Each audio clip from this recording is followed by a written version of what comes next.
Hello viewer, আসসালামু আলাইকুম। আজকের ভিডিওর প্রতিপাদ্য বিষয় হচ্ছে আমাদের প্রিয় নবী হজরত মোহাম্মদ সাল্লাল্লাহু আলাইহি সাল্লামের মজিজা নিয়ে আলোচনা করা। আজকে আমি এখানে দুটি মজিজার কথা আলোচনা করব। সঙ্গে আছে আমি প্রভাষক ইফতেখার আহমেদ রতন। হজরত আসমা রাদিয়াল্লাহু আনহা বলেন, একদা মহানবী সাল্লাল্লাহু আলাইহি সাল্লামের উপরে ওহী অবতীর্ণ হচ্ছিল। তার পবিত্র মাথাটা ছিল হজরত আলী রাদিয়াল্লাহু আনহুর কোলে। এদিকে আসরের সময় শেষ হয়ে যাচ্ছে, অথচ হজরত আলী রাদিয়াল্লাহু আনহু তখনও আসরের নামাজ পড়েননি, আসরের নামাজ আদায় করতে পারেননি।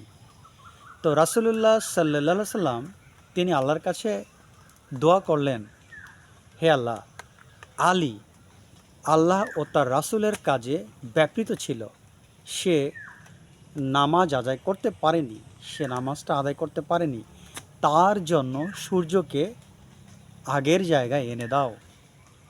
হজরত আসমা রাদিয়াল্লাহু আনহা বলেন, আমি দেখলাম সূর্যটা আবার উদয় হলো।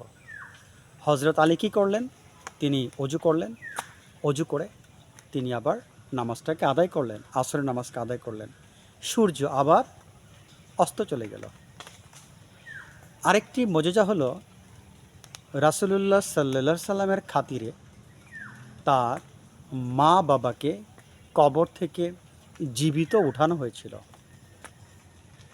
তারা তারপর মহানবী সাল্লাল্লাহু আলাইহি সাল্লামের প্রতি ঈমান এনেছিলেন।